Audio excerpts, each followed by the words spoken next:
स्वामींना आपण घरात आणत नाही, स्वामींना आपण घरात प्रतिष्ठित करत नाही, स्वामींची प्रतिष्ठापना आपण करत नाही, तर लक्षात घ्या ब्रह्मांड नायकाची इच्छा असते.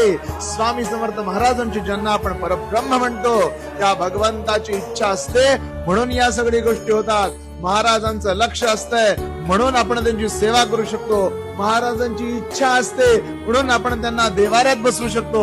महाराजांची इच्छा असते म्हणून आपण नित्य सेवा करू शकतो. लक्षात घ्या ब्रह्मांड नायकाने ठरवलंय की कोण माझा भक्त होणार, ब्रह्मांड नायकाने ठरवलंय की कुणाचा उद्धार होणार, म्हणून आणि म्हणूनच आपल्याकडून या सेवा करतात. लक्षात घ्या करता, करविता, देता, न्याय करता सगळं स्वामी स्वामी स्वामी आहे. महाराजांनी ठरवलंय म्हणून सेवा करतोय, हे वाक्य आयुष्यभर डोक्यात ठेवा.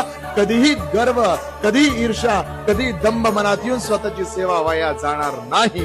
श्री स्वामी समर्थ.